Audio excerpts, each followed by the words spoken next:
What's up again mga bossing ko? It's me again, Sir Edgar, ang adventurist and vloggerist dito sa Dubai.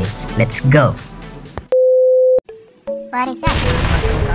Kamusta na kayo? Maganda ba ang araw nyo? Comment na naman kayo dyan sa baba para malaman natin kung nasa mabuting kalagayan kayo. Anyway, ngayong araw nga mga bossing ko nautusan na naman tayo ng ating amo na gawin itong ice maker machine. Samahan niyo mga bossing ko. Tingnan natin kung anong issue nito.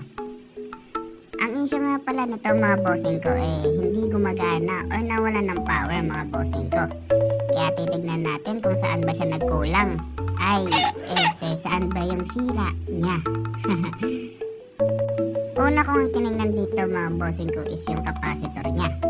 At hindi nga ako nagkamali bossing ko dahil dito nga ang may sira sa kanya. At para makasigurado na rin tayo mga bossing ko, tinanggal ko na rin pala dito yung mga hose niya. Baka may mga barado rin dito, kaya isa rin to sa dahilan kung bakit hindi gumagana itong ice maker machine natin mga bossing ko. Isa-isa ko na tinanggal dito at lilinisan ko na rin ito mga bossing ko, para isang gawaan na lang mga bossing ko. At hindi na tayo pabalik-balikin pa dito ng ating amo.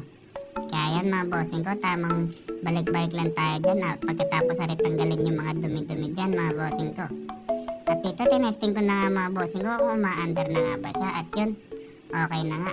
Sunod ko nga ginawa dito mga bossing ko, pinalitan na natin ng mga filter to. Puro bago yan mga bossing ko, para naman maging malinis yung labas ng yelo dito.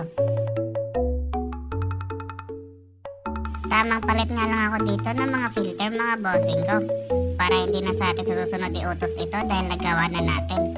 At kailangan na rin talagang palitan to dahil matagal na rin itong walang palit-palit. Dito nga mga bossing ko, kinuha ko muna yung panghigpit ko sa may itaas niya. Dito tamang higpit lang ako dito mga bossing ko, para hindi na talaga ito makawala. At talagang make sure na natin to mga bossing ko, para talagang maging maayos yung gawa natin. Sa part na to mga bossing ko, nailagay ko na nga pala yung capacitor. Hindi ko lang na-videohan dahil biglang dumating yung amo namin. Baka pagalitan ako pag nakita kong gumagamit ng cellphone dito. Kaya tamang balik na lang ako dito ng mga nakalagay sa likod niya. At bago nga pala yung pinalit natin capacitor dyan mga bossing ko, dahil nakita ko sunog na nga ito. Kaya pala isa rin ito sa hindi gumagana or wala ng power. Pagtapos ko nga maibalik ang mga nasa likod nitong ice maker machine natin mga bossing ko, ay kinuha ko na rin itong bagong hose na ilalagay natin. Nilagyan ko na rin ito ng teflon para mas mahigpit yung pagkakakapit niya sa likod ng ice maker machine, nang hindi na ito matanggal. Kinakabit ko na nga dito mga bossing ko yung mga hose na kailangan nating ikabit. At nang maayos na natin to at matapos na natin to ng maaga. Tamang kabit na nga lang ako dito mga bossing ko ng bagong hose na nilagay natin. Mas bago, mas okay. Kasi yung luma mga bossing ko, mukhang sa tingin ko hindi na rin tatagal, kaya kailangan palitan na rin.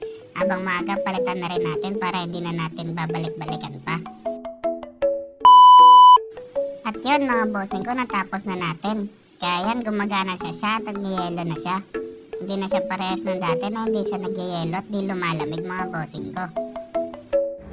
Kaya maraming salamat sa mga nanood mga bossing ko. Ingat kayo palagi. God bless. Hanggang sa susunod na video. Bye-bye!